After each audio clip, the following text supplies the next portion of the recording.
ñu leen di jaajëfal yéen ñi safoo leeru jamono Walfadjri ñu am mbégte feggowaat ak yéen ni ñu koy defee bés bu jot ci waxtu bi ci seen magazine édition du soir tey yemook àllarba suñu plateau ñu nam dalal Diamako Traoré nekk vice-présidente bu ASP yu Sénégal nekk itam porte-parole de l'Union des ASP du Sénégal moom la ñu feggool ci plateau bi itam Issa Tine fas yéene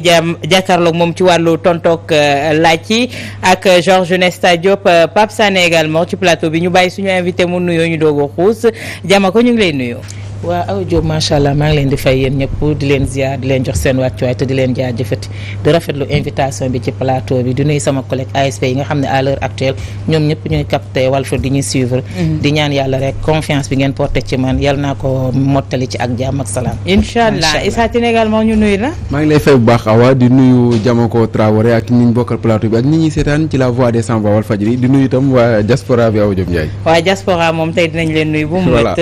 Pape Sané également ñu ngi lay nuyu. fay Awa di dalal suñu invité bi di nuyu Issa ak Georges nuyu également téléspectateur Walf yëpp. Georges Nesta Diop maa ngi lay nuyu. maa ngi lay fay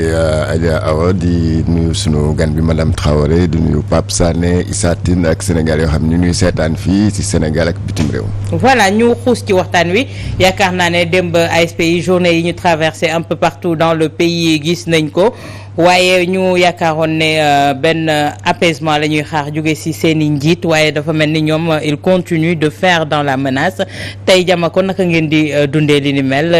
ñaxtu ngeen wane ngeen li leen métti waaye ñi nga xam te ne ñoo di seen i kilifa war leen a dalal ñoom dañoo gën a yokk xar mi karaw. waaw Awa Diop loolu ngay wax dama koy firndeel parce que li koy wane rek mooy manifestation yi bañ ko defee démb ñu ngi ko def ci au niveau de Dakar Kolda Ziguinchor ak Kaolack. Il y avait des arrestations au niveau de Kaolack ak Kolda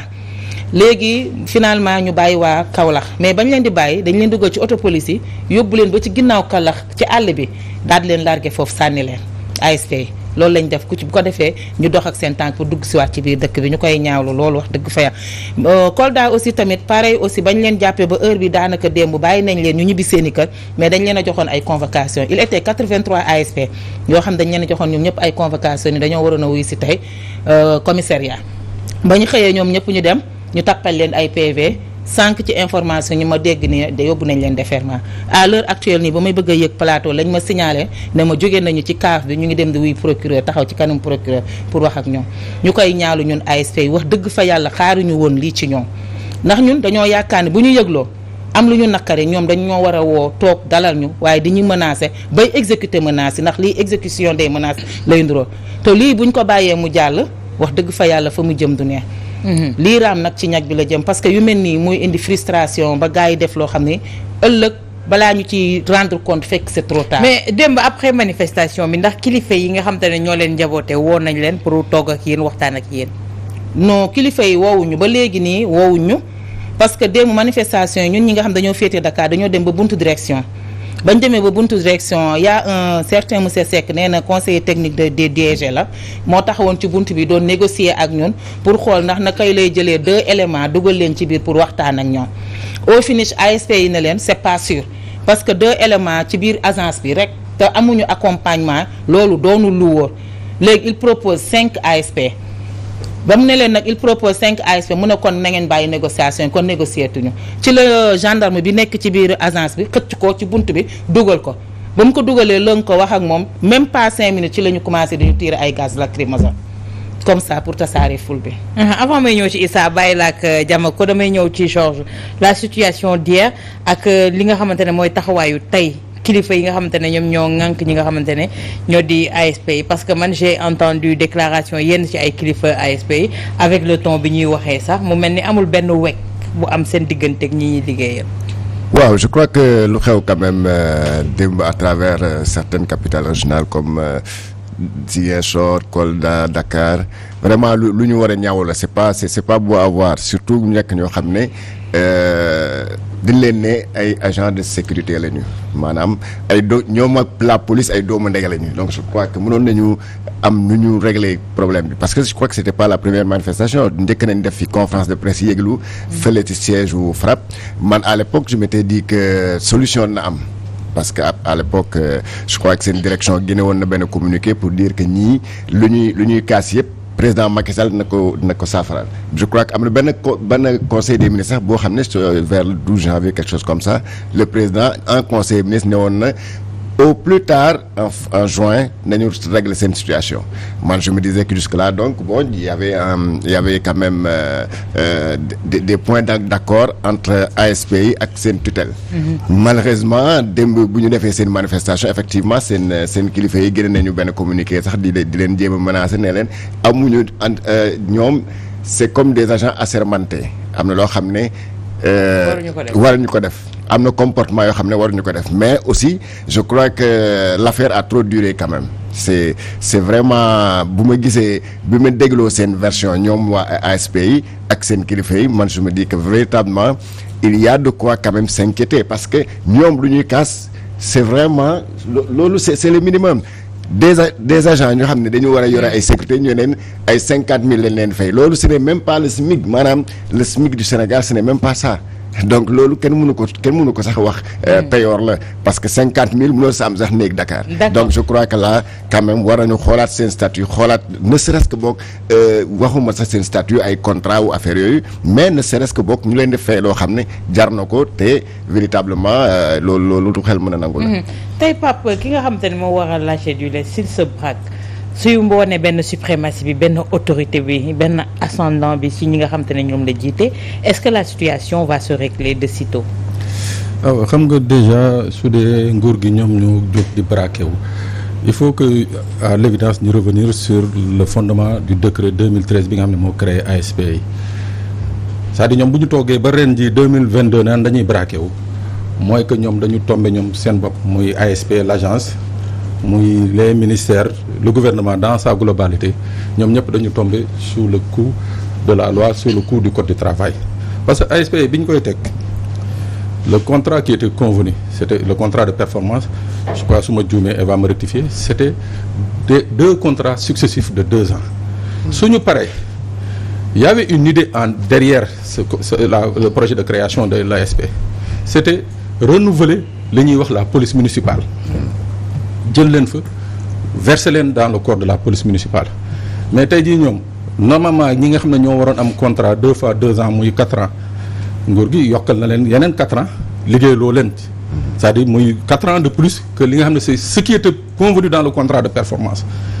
loolu muy première illégalité bi nga xam ne nguuru Sénégal moo ko teg deuxième illégalité bi yow wax nga ko léegi mooy lañ leen di fay nga xam ne c'est en deçà du SMIC loolu mu nekk deuxième faute bi nga xam ne bu ñu ci toppee nguur Sénégal day daanu mais tey jii ñii di braqué wu ba di wax ni que ñoom ñii amuñu droit dem grève mais directeur bu ASP ci boppam yoon daf ko tënk nekk bu weesoo direction ASP bi mu géré il a pas droit à une autre fonction c'est le décret 2013 moo ko wax waaw moom bu demee bay nekk adjoint au maire kay kon ñi war nañu mën nañu am droit de grève et puis le droit de grève ñii ils sont régis par le code du travail c'est-à-dire li ñuy jéem a dugal ci bopp nit ñi moo nekkul ñi nekkuñu ay gendarmes nekkuñu ay douaniers nekkuñu ay eaux et forêts nekkuñu ay policiers ce sont des agents de sécurité de proximité ailleurs on les aurait appelés des assistants de sécurité donc ñoom ils sont régis par le code du travail mooy code bii ma régir yow régir Awa Diop fii ci Walfadjri moom moo leen régir. est-ce que ne se sont pas suppléés à la police municipale. ñooñu la ASP. non en fait le problème qu'il y a déggoo ma ne la nguur gi dans un moment bi ñu bëggee régler ñoom seen problème d'abord un politique mooy wan ni que ñoom daañu recruter ñu ngi ils sont là pour les jeunes ils ont créé cette agence là jël ci ñi ñu waroon jël former leen. ñoom lañ jël. mooy ñoom madame Traoré. amul woon quota amul woon ay quota. bah c'est bien sûr yow Sénégal gis nga fi ñuy recruter tey nguur gi du ci am quota am pagaay am na mais loolu en fait loolu am na mais le problème mooy dañ doon jël nit ñi recruter leen pour defal leen formation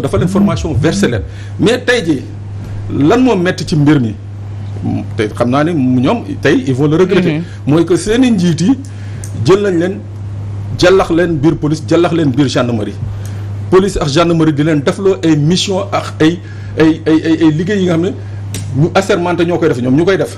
tey ji policiers yooyu ak gendarme yooyu ñoo leen jàpp nga baal ma ci terme bi wulu leen wulu yu metti mais imagine nga li mu wax jëlee leen Kaolack sànni leen ca àll Kaolack bi c'est-à-dire même ca temps wu Gestapo loolu amul woon. d'accord Issa ñu bàyyi la ak Diamako nga àggali ci wàllu question yi. waaw dafa am lu nga xam ne aussi nit ñi dañ ko bëgg a xam parce que ñi ngi doon wax waxu salaire ak yooyu noonu est-ce que réellement côté salarial mooy li nga xam ne moo leen naqari wala dafa am yeneen point yoo xam ne aussi dafa bokk ci li ngeen di revendiquer. waaw li ñu naqari ci biir ASP dafa bari du côté salaire ñun amuñu salaire pécule lañu am.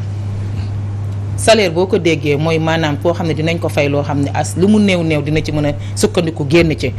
am cotisation IPRES am allocation ak genre de mel ñun amuñu cotisation IPRES ñun amuñu allocation amuñu dara. am ngeen gratuité prise en charge médicale à hauteur de 80%, gratuité du transport, des primes de motivation, des appuis techniques loolu la muy kayit gi nga xam ne moom lañ joxe. xam nga man li ma metti mooy bu ñu waxee am nañu gratuité à 80% couverture maladie ngay fay nit ki 50 000 nga ne day jël boppam en 20% fan la koy jëlee ci 50 000 am yoo xam ne bu ko fayekoo dès le premier jour mu jeex. bu feebaree au cours du mois naka lay def pour trouver les 20%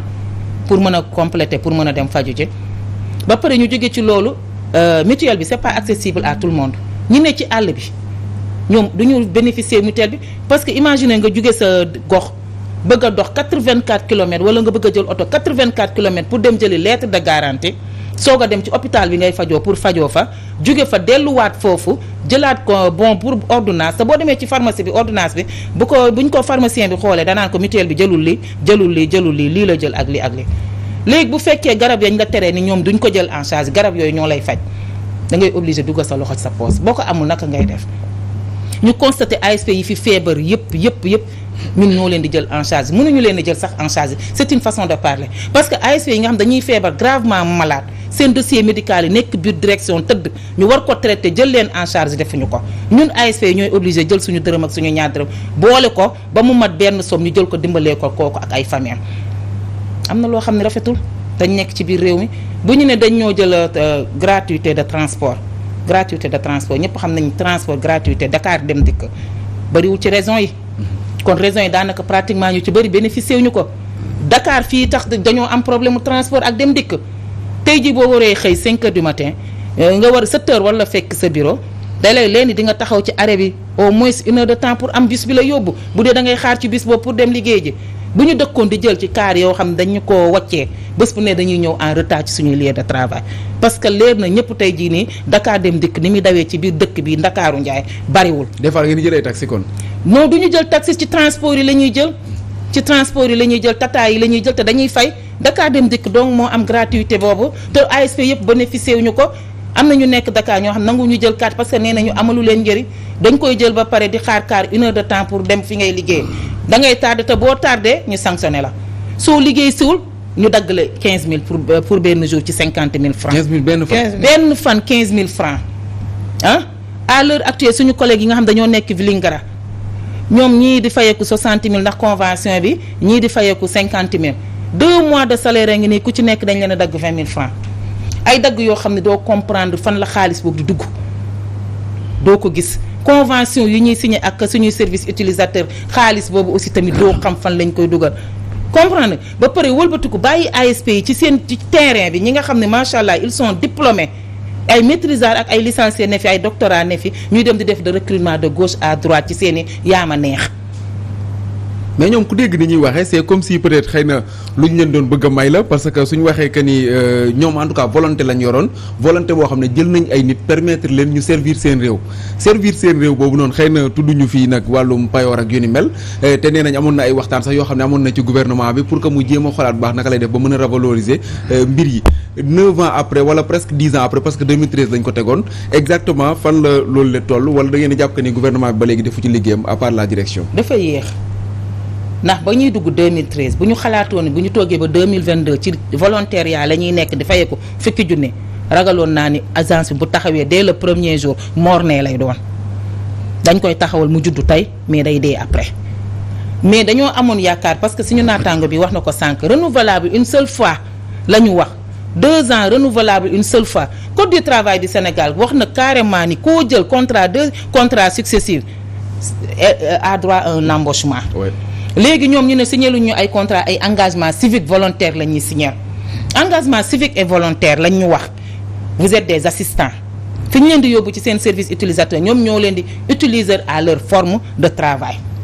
de l'autre côté ñu ne dañuy teg article 35 ci seen kaw yi nga xam ne moo tenir ci kaw homme de loi yi ak paramilitaires yi te ñun nee nañ du ngeen ay gendarme du ngeen ay policier du ngeen ay eaux et forêts du ngeen ay douanier du ngeen agent assermenté daal du ñu agent assermenté pare jël code du travail bi nga xam ne agent assermenté bi moom lañ ko war a sanctionné ñu teg ko ci suñu kaw pour di ñu sanctionné injustice boobu fii ci biir Sénégal fan lañ jëm pour la. mais direction bi dafa am loo xam ne sax ñu ngi ko fi soulever démb parce que dañu leen di gis ci yeneen i anam bu njëkk dañoo jàppoon que ni xëy na assistance rek lay doon mais même ci ay sociétés ak yooyu naka lay demee est-ce que dañuy fay la direction des ASP wala day nekk lu nga xam ne rek peut-être luñ signé la seen biir. xam nga ñun dañ ne ASP c'est une société de gardiennage déguisée c'est une société de gardiennage déguisée wax ji moo neexul. parce que société de gardiennage déguisé donc moom moo nekk nii lii la moo mun a nekk ci conditions yi parce que mënuñ ñu wax ni da ngeen nekk ay assistants dañ leen a soxla nguur gi moo leen jël leen comme ay employés mënoon nañ ko def privé. mënoon nañ ko def privé bu ñu ko defoon privé ku mu neex jël ku mu neex toog mais dañ ne sa nguur moo woote sa président Macky Sall moo soxla ay ndawam ci réewam pour ñu liggéey loolu moo tax ñëpp bàyyi ci lañ nekkoon ñu ñëw wuy si xaaruñu woon lii ci ñoom quand même. d'accord dinañ ci ñëwaat Georges tey est-ce que tey agence boobu si boppam avait sa raison d'être bu fekkee ne tey utilisation bi ñu soxla woon ci ñoom bindoon ko noir sur blanc dafa mel ni dañ ko dévoyer on les utilise à d'autres fins. bon je crois que bi ma déglu madame Traoré bu wax léegi ak explication yi mu joxe j'ai l'impression que dafa am un certain malentendu entre les ASP leur direction et même le gouvernement parce que bi ma déggee seen explication yi ak explication wu seen direction dañu ne il s'agit pas d'une agence de gardiennage par contre société utilisatrice bi maanaam service bi nga xam ne boo leen tegoon fii buntu Walfadjri dafa am loo xam ne Walfadjri moo leen koy jox mu nekk genre mais loolu mais ce n'est écrit nulle part. Ce n'est écrit nulle part parce que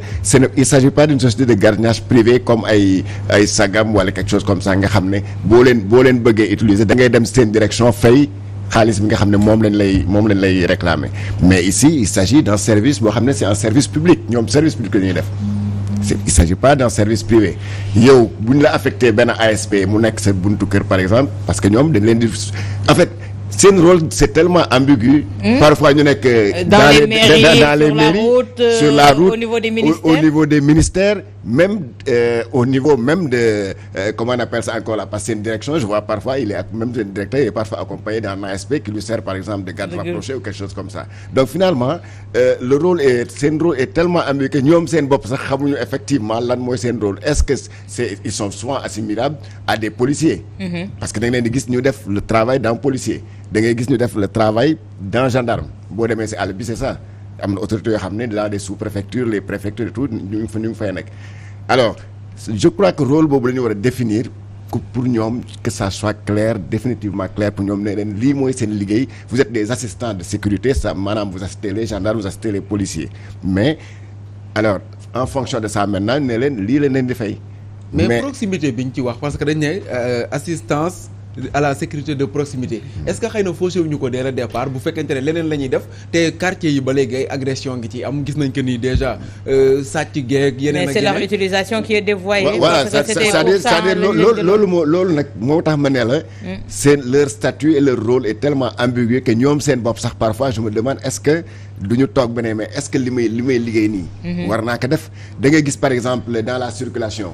ay nit ay chauffeur par exemple nee na man ASP bi ma arrêté du ma taxaw wala bu ma laajee suma kayit du ma ko jox parce que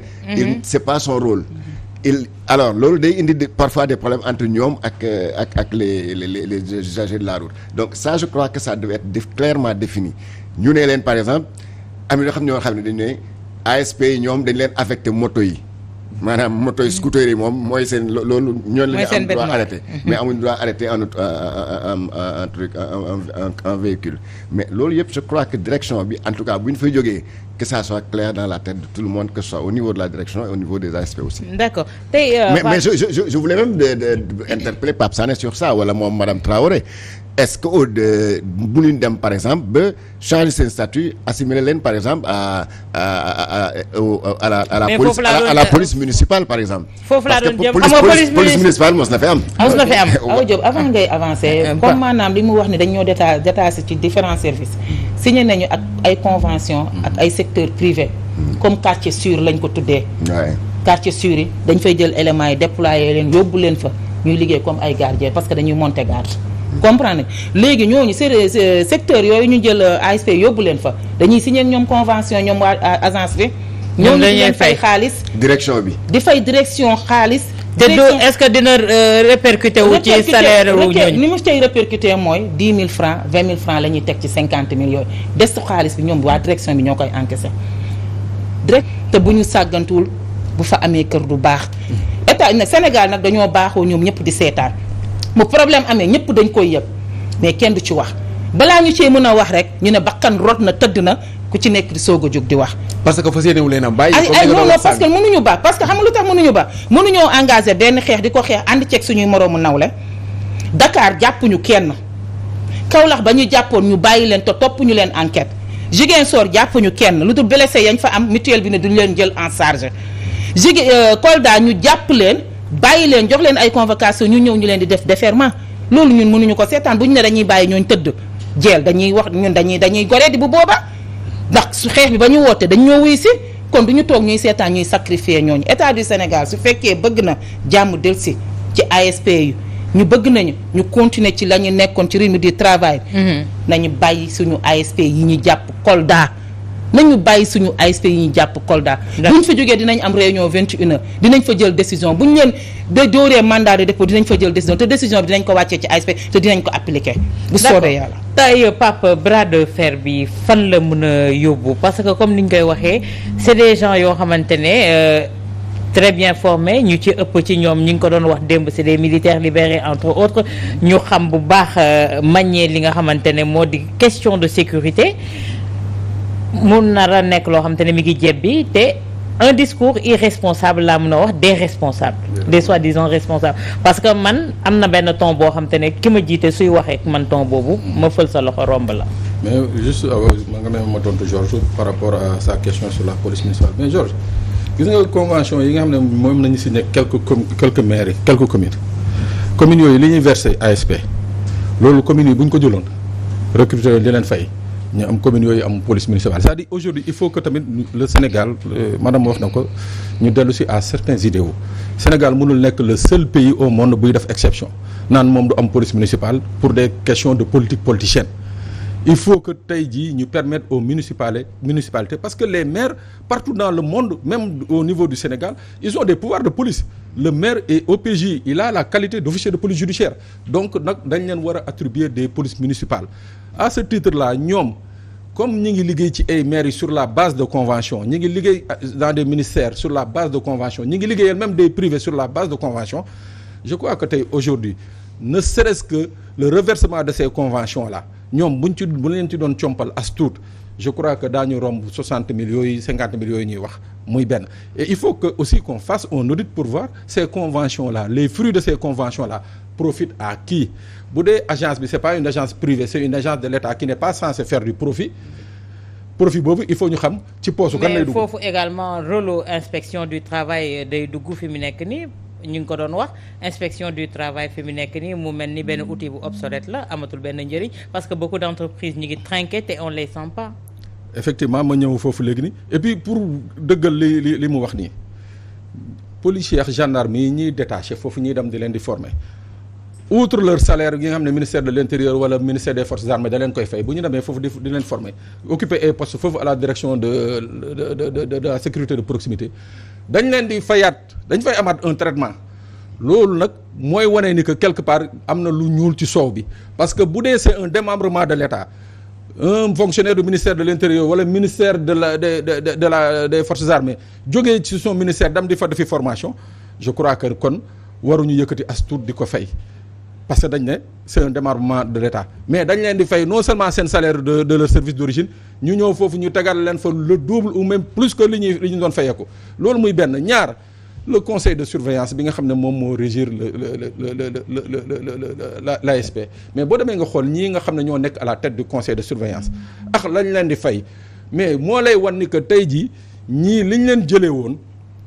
mooy maanaam c'était benn faire valoir politique rek mooy toog naa il faut ma wan nit ñi ndaw yi ni que man je suis là pour les jeunes recruter na leen recrutement bi egg na à terme formé nañ leen def nañu seen contrat pare nañu mais wax fa dëgg yàlla dans ce domaine aussi sérieux aussi sensible que la sécurité munoo jël former nit téye ko ñeenti at ba pare ne ko damal sa yoon léegi yow téyewoo ko ñeenti at mais juróom-ñetti at nga ko téye ba pare ne ko damal sa yoon soxlaatuma la c'est-à-dire là il se pose un sérieux problème bi ñuy jël nu mu tëti auxiliaires yi ñu doon mën a auxiliaires les volontaires yi ñu doon recruter fan yi mais ñan ñoo gën a yelloo les ASP léegi nag le problème mooy ñoom bi ñu soxlaa les volontaires pour maanaam encore jëlaat seen quota seen personnel politique bi dugal ko fa boobu nañu xalaat ni que volontaires yi ASP yi seen contrat geex na léegi waratuñ leen soxla mais ça c'est malsain quand un état réfléchit comme ça cet état là ne mérite pas d'être respecté parce que mënoo jël ay nit di leen liggéeyloo juróom-ñetti at xëy benn jour rek na leen dem leen alors que am nga possibilité am foo leen di dugal d'accord Pape tey Issa ci wàllu inspection du travail boobu xam naa ne Pape fi mu nekk lii moo ko yóbbaale mais inspection du travail peut-être que su joué woon son rôle ci milieu de travail yooyu rawatina kiw ASP yi li ñu fay kaas dina am la manquement yu bëri dinañ ko génnee fësal ko xam nga awa aussi faaw sax nga mën a lawal bànqaas yi dugg ci centrale yi même y a des centrales yu nga xam ne ñoo fi nekk au Sénégal war a xeexal liggéeykat yi y a des syndicats yu nga mais xam est-ce que ñoom dañu affilié xëy na loolu après nañ ñëw même bu dee affilié wuñu sax bu ñu waxee de manière générale même faaw ñu xoolaat aussi rôle yooyu noonu inspection du travail yaakaar naa problème bi ñoom kenn waru woon leen cee jiitu bu fekkente ne ñi ngi wax que ni rek am na ñoo xam ne ñi ngi leen exploité parce que man en fait li xaw a jaaxal nit ñi mooy la somme bi ñuy wax ne moom lañ leen di fay loolu déjà ñu bëree bëri sax peut-être ñi ngi naan waru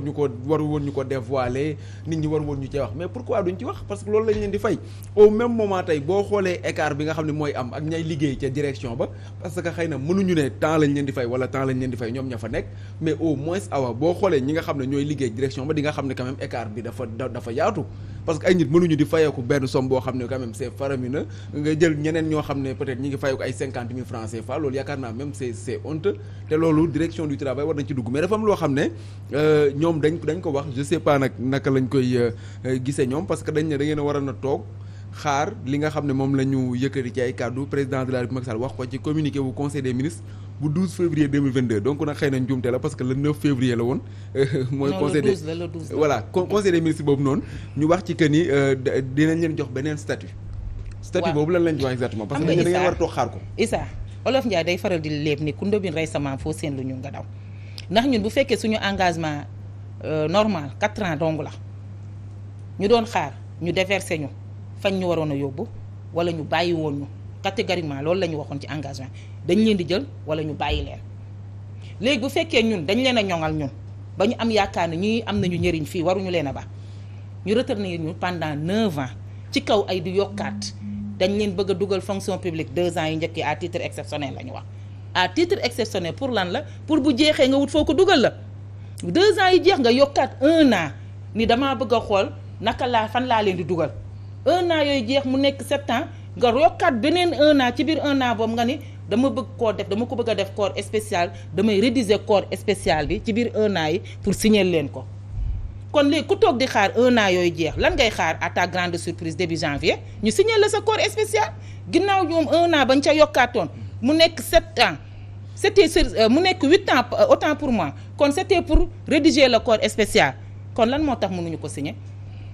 xam nga loolu moo tax ASP bi ñu ASP yi yegg si fii parce que ñun dañoo toog ba au mois de novembre passé ñu am économie corps spécial bi nga xam ne Macky Sall bëgg na koo def ASP yi ba ñu rédiger ko ba pare bu ngeen sàggantul duñu leen ko signer ci mois de janvier bi dañ leen a nar a yokkalaat contrat 1 an. mais pourquoi avoir attendu 2013 ba léegi moom ay manquements yu nekk ci biir ngeen koy muñ di ko muñ ba 2022. waaw xam nga boolu muñukaay boo gis dafay fees. mais dafa bëri temps bi dafa bëri mais dañoo amoon yaakaar ni comme état la saa bu waxee dana respecté la muy wax ñu di ko dundee yaakaar benn ñaar li ma la waxoon sànq seen statut 35 boobu ñu teg suñu kaw dañu ci tënkoon ñu jàpp ni ñoom loolu valable na ci ñun mais ba ñu defee suñuy investigation def suñuy recherche lañ ñu xamal ni carrément conseil du juridique yi nañu statut bi tënku leen ndax mënoo leen nekk ay engagé civique volontaire ba pare ñuy teg statut paramilitaire ci seen kaw ak ay homme de loi. parce que ñoom ni ñu waxee déjà ci communiqué bi boo ko xoolee c'est comme si il parle à des forces de l'ordre awa parce que ñi ngi wax que ni waroon nañu toog xaar am na ci ñu nga xam ne peut-être dañoo génn def loo xam ne dafa contraire ak li ñu leen doon doyee ak yooyu noonu ci manifestation yi c'est comme si ay takk der la ñuy waxal di wax ak ñoom comme li ñoom Pape Sané peut-être xëy nañ xam loolu noonu mooy service secret wala li nga xam ne noonu nga war a taxawee en tout cas boo nekkee force de l'ordre. mais Sénégal lañ nekk nañu bàyyiwaat xel ci li ñuy wax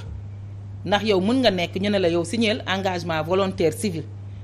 vous êtes des assistants fi ñu leen di yóbbu ca fa ngeen di liggéeyee ñu wëlbatiku ne yéen dañ leen di considérer comme ay homme de loi wala nanga mais ñoom seen i kàddu toujours depuis 2013 ba fii ñu toll nii mësuñu ñoo considérer ay homme de loi toujours sorties yi suñu DG yi di def dañ koy wax. vous n'êtes pas des policiers vous n'êtes pas des gendarmes toujours seen sorties yi dañ koy wax vous êtes que des assistants. léegi assistant ba pare nga ne da nga koy bëgg a teg ci code boo xam ne pour ñi assermenté ñoom ñoo ko war a subir jaaduwul quand même. ñu ñëw ci yeneen point avant ñuy jeexal ak Diamako ñu ñëw ci li nga xamante ne moom moo di màngaan gi ki nga xamante ne moom moo ibbeegum après les locales yi moom moo di Bamba Fall mu mel nii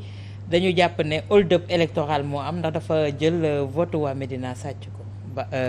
Georges. Oui, on peut dire que au-delà même du fait mu nekk transhumance mais il y a ce qu'on peut appeler un détournement des votes parce que wóor na ma ne peut-être que Bamba Fall le maire de la Médina bu muy def campagne électorale bu waxoon peut-être waa Médina ne man su ma gañee Médina damay dem directement ci président Macky Sall kon yaakaar naa ne am na ñu bëri xam ne votal nañ ko duñ ko votal ça on le sait maintenant dégg naa ay explication mu ne moom du moo dem fekk di président Macky Sall moo ko woo ne ko dama bëgg a liggéey ak yow mais je crois que président Macky Sall bu fekkee ne chaque jour mu nommé ko ministre conseiller parce que dafa ne bi mu fay génn ñu jox ma décret ministre conseiller mais Bamba Fall depuis quand la doon kon bu bëggee liggéey Sénégal boobu ba léegi bu mu nekkee maire de la Médina ba léegi kon il travaille pas pour le Sénégal ensuite cette histoire de ministre conseiller là ça pose le problème d'ailleurs de ce statut là président Macky Sall ñaata ministre conseiller la am kenn xamul ñaata la da ngay génn rek parfois sax c'est juste genre tàngal layel boo xam ne dañ koy jox n'importe qui mën ni woo Issa Suba sax ne ko buy génn ne na ma ne ministre conseiller du fa am bureau dafa am dara du mos a conseiller président dara yooyu daal man moo ma jaaxal ces ministres conseillers là ensuite je crois que cette histoire de transhumance là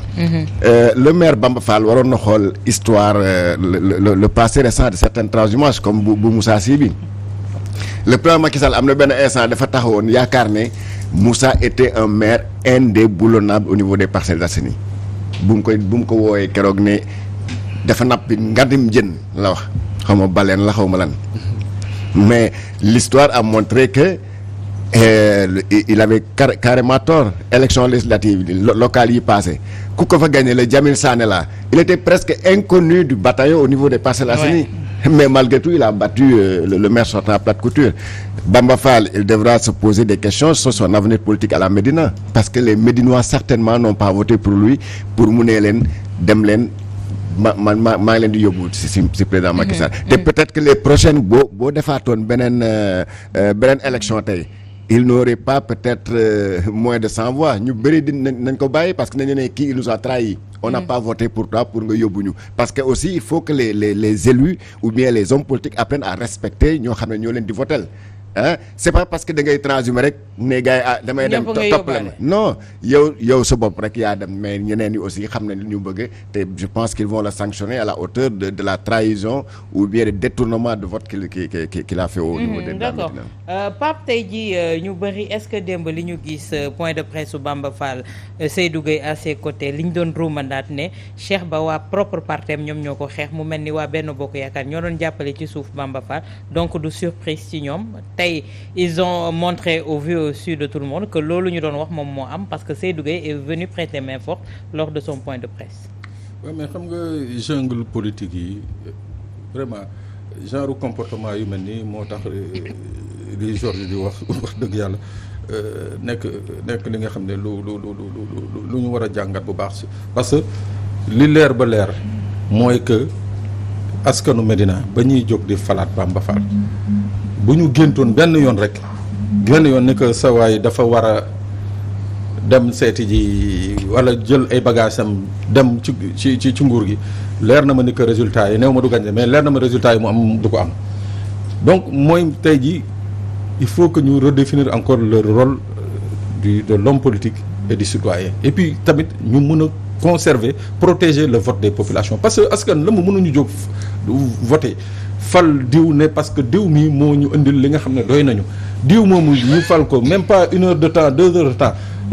malgré effort yi nga xam ne moom la population yi daf yeewu ay 6 heures du matin yëpp dem ki nga jël lépp dem yóbbu ko léegi ci présence su Seydou Guèye bi ak kàddu Seydou Guèye gi ci meeting bi loolu moom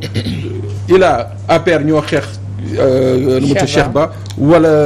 APR seen bopp ñoo bëggoon defetu Cheikh Ba c'est clair c'est net c'est-à-dire que dafa am li nga xam ne moom moo am ci landerneau politique bi boo xoolee Médina ña fa nekk ñëpp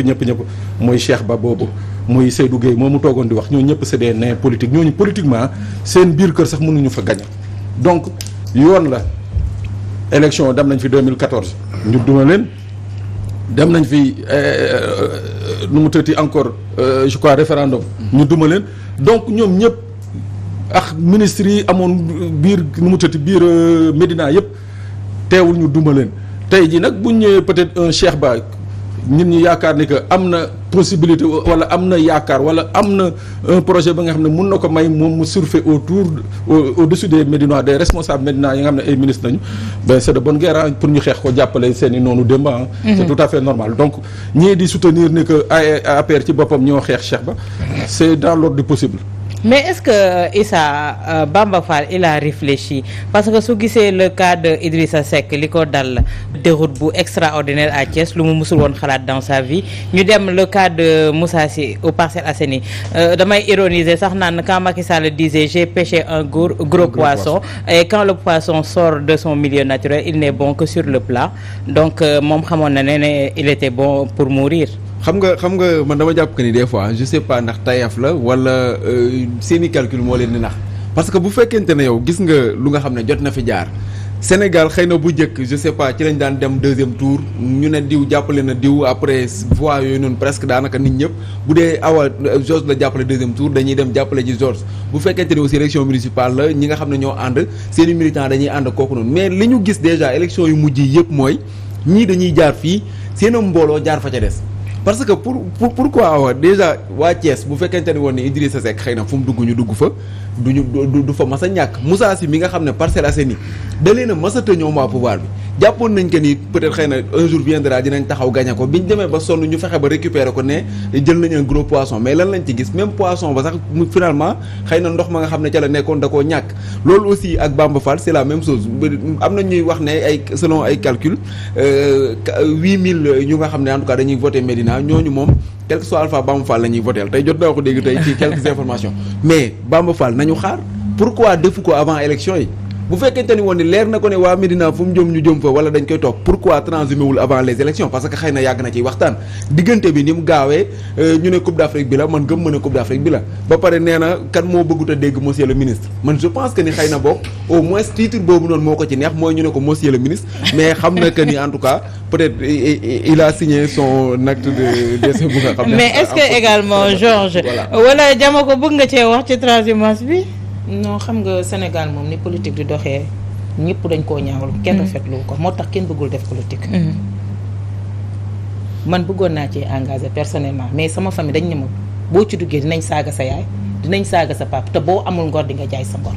te nit dafa war a dee garder sa dignité am quelles que soient les circonstances de la vie da ngay gore ba xëy dee même booy lekk suuf gore parce que ay nit mënuñu la wóolu jiital la ci seen gox yaakaar la ba sànni lay carte nga toog ba au dernier moment ni damay dem fekk ci APR parce que fa laa war a nekk parce que dama bëgg a dégg ministre de monsieur le ministre ak quelque chose quoi mais da nga trahir waa Médina daf leen a trahir ba pare dafa trahir moom boppam en tant que être humain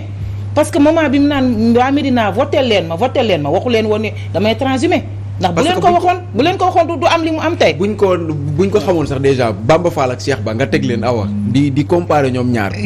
parcours ak li nga xam ne moom la ñu war a mën parce que ki nga mais sur le plan politique Bamba Fall est supérieur à Cheikh Ba bu ñu wax intérêt wu Médina laay Pape mi ngay wax léegi Cheikh c'est un nain politique c'est un nain politique mais xëy na loolu peut-être côté électoral la ñuy wax mais bu ñuy wax rek côté mën a liggéey ak yooyu noonu Bamba Fall ak Cheikh Ba bu ñu leen tegee boo muy kutuwul écart bii mu am nii gëm naa du ko fa mais Georges xam nga nga li ñuy wax tout le temps di ko évoquer moo di raison yi tax ñuy dem moom moo di ne day am benn goulot d'étranglement buy tax du ñu mën a def seen liggéey ndax kujje la ñu fax ak yi ni mel tey jii defe naa ne nag loolu dootul raison bu valable quand même pour ne yaa ngi dem transhumé ji mais Macky Sall également est-ce qu'il a appris comme la même question est-ce que Bamba a appris mais est-ce que Macky Sall a appris de ces dernières élections locales? Non du tout man dama ne peut-être loolu c'est juste un prétexte boo xam ne ñuy maire yoo xam ne dañuy transhumé moom la ñuy genre woy boobu rek la ñuy entonné gis nañ ko à Pikine avec l'ancien maire de Pikine. Cheikh Diagne. Non pas Cheikh Diagne. Ah. Voilà le maire de Pikine. Ouest je crois. Pikine Nord plutôt. Ouais, Amadou Diarra. Amadou Diarra c'est la même version qu'il avait servi au Pikinois pour le dire que fi mu nekk nii boo jiitee ab mairie boo bokkul ak boo demul ci pouvoir bi doo mën a liggéey sa projet du ñu antu parce que gouvernement da lay teg pression wala mu lay boo déposer benn projet le gouvernement va prendre tout son temps c'est la même version que Bamba Fall a servi au Médinois ne leen dama bëgg a liggéey marché Tilène de telle sorte que Tilène les jeunes de la Médina mën a am liggéey mais loolu moom il a fait combien d'années à la tête de la mairie. yàgg na maire mais il a été maire xam nga Bamba il a hérité de cette mairie là. Première après fois c'était Biram Sassoum après son décès lañ ko kii. moom moo ko jëloon moo terminé son mandat. door maintenant enchaîné mais xam na ne que pendant toute cette période qu'il a été maire mais il peut pas dire il était dans l'opposition à l'époque parce qu'il n'était pas de l'APR mënul wax toog ba 2022 ne man kat. toog naa xool naa suma bopp mais il faut que ma dem ci président Macky Sall pour mën a liggéey ak moom ça c'est quand même insensé ensuite je pense que comme ni ma ko waxee tout à l'heure rek c'est Issa wax na ko léegi mu ne ku nekk kuy politique tamit bëgg nga dégg président monsieur le maire wala bëgg nga dégg monsieur le député wala monsieur le ministre mais ces titres de ces appellations fourre-tout la ministre conseiller nee naa la am na ministre conseiller yoo xam ne amuñu sax bureau à la présidence mosuñu bind benn note ne président dem lay conseiller yi balaa ngay mën conseiller kay nga mën a conseiller sa bopp mis à part les privilèges mis à part les privilèges mais y a moom ci li mu doon wax noonu ci monsieur le maire Amadou Diarra man ci Pikine Nord laa dëkk ci biir goxam laa dëkk effectivement monsieur le maire loolu mu avancé woon pour mën a compte maanaam yeggale ay projet effectivement dëgg la parce que man détaché nañ ma ci maire am ma nekk en tant que ASP di fa liggéey 2015 début 2015 ba 2018 2019 est-ce que jógewu ma fa sax 2020 côté boobu laa fa jóge yàgg naa fa nekk di ko suivre muy def ay plan de projet yu baax marché Zeng bi da ko gagné woon ak ay partenaires italiens. mais yëpp ñu xoj ko. waaw ñu xoj mais loolu mooy wax ji nag. est-ce que tey jii ñu mu tuddati arène nationale bi dafa ba ñoon ni du fa am ba ñu forcé wañ loxoom mu am fa recette yam fa waroon a am dañ ko coincé yooyu yëpp tere ko. mooy wax ji ci biir Pikine. mais loolu dans une république normale. est-ce que tey warul mën a nekk. l'état central ak le déconcentré est-ce que l'état war na nekk benn goulot d'étranglement ci ñoom. ba nga xamante ne il faut nga ñëw sukk jébbalu pour mën a liggéey. c'est-à-dire loolu laay bañ a nangu c'est-à-dire il faut même pas mettre ça dans la tête des Sénégalais jàpp que ne boo nekkee opposition doo mën a liggéey donc c'est déjà dire donc comme que tey Barthélémy Diaz mi xam ne moo nekk maire Dakar donc ça veut dire que Barthélémy du liggéey pour les Dakarois donc loolu je crois que Sénégalais ñoo ko war a bañ avant que même les élus locaux di ko nangu wala di ko def yoo xam ne def ko seen xel. mais su ma nekkee maire opposant du ma mën a liggéey dañ may bloqué dañ may def lii dañ may def loolu élus locaux yi ñoo ko war a njëkk a bañ ensuite sénégalais aussi neenu ça ne passe pas dans une république normale ça ne doit pas se passer comme ça. dans une république normale Georges wax na ko mais dañuy enchaîner waale nga tontu ci yooyu. boole waa ci. Sénégal ba léegi amuñu gouvernement le président fi mu nekkul sax ci territoire bi talaguñu xëy na après nee nañu inauguration stade du Sénégal bi si la nar a nommé li nga xamante ne moom moo di gouvernement kon fi mu nekk nii ñëpp a ngi daw ne càppañ ni lay ci langue yi. surtout Serigne si temps yi mooy seen traite mais awa juste pour wax ci waxu kii bi maire bi eggali rapidement rek. parce que il nous reste. non même pas. xam nga Sa Ndiogou damay déglu Sama Ndiogou mu ne Bamba Fall kese moo xamul woon ni day dem moom da nga ko mais effectivement parce que après bi may xoolaat dama gis benn élément bi nga xam ne benn préfet bu doon wax ci mbirum il y a quelques 2 ans di wax ci mbirum Bamba Fall donc tey jii Bamba Fall mii bu demee wax na dëgg Sa Ndiogou wax na dëgg Bamba Fall rek a xamul woon ni day dem mais Sénégal yëpp xamoon nañ dana dem. d'accord muy beneen léegi ci wàllu nomination premier ministre bi awa mooy li ñu doon wax sànq ci njëlbeen bi mooy bu ñu nekkee ci état bi nga xam ne état mooy njëkk ñàkk respecté charte réew xam nga ñu ngi koy wax ci ASP yi seen ñaari contrat finalement ñu liggéey leen dans l'illégalité pendant 4 ans de plus tey jii voté nañu la loi sur la restauration du poste de premier ministre. président promulgué ko. ba tey jii ñuy wax ak yow nii c'est-à-dire il avait 10 jours donc 10 jours après promulgation bi il devait nommer le premier ministre mooy que tey jii ñuy wax ak yow mu ngi tenir conseil des ministres yaa ngi jël ay décisions mais ñu ngi nekk ci gouvernement bu illégal mais avant kii bi tàggu na leen woon. waaw déedéet non c'est-à-dire depuis presque plus d'1 mois ce gouvernement-là est un gouvernement presque je ne dirais pas illégal mais c'est un gouvernement bi nga xam ne qui est illégitime parce que dès l'instant où il avait promulgué la loi sur la restauration du poste de premier ministre mooy que gouvernement bi dafa waroon démissionner mu nommer un premier ministre def ko tey jii le président il prend ses aises encore sur la constitution bi nga xam ne moom dañu ne moom bokk na ci ñi nga xam ne ñooy gardien wu constitution bi moom nañ koy waxatee encore le gardien de la constitution clé de voûte des institutions moom nga xam ne moo waroon joxe le bon exemple tey jii respecter la loi président ne respecte pas la loi. Donc tey li ñuy gis mooy des ministres qui ne sont même pas dans leur cabinet parce que ñoom ñëpp ku ci nekk yaa ngi uti sëñ yaa ngi uti xarfa fuufa moo tax enseignants yi di grève depuis presque 2 mois. taluñu leen donc voilà mu ngoog. D'accord Issa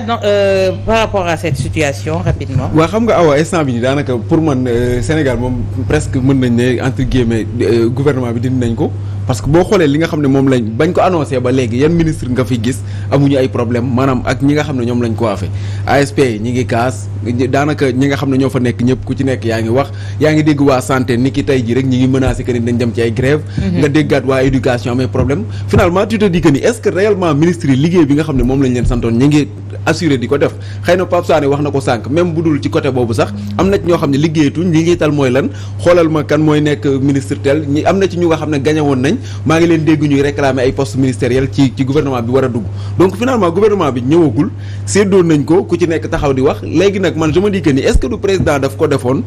pour que gars yi dem ci élection locale yi avec benn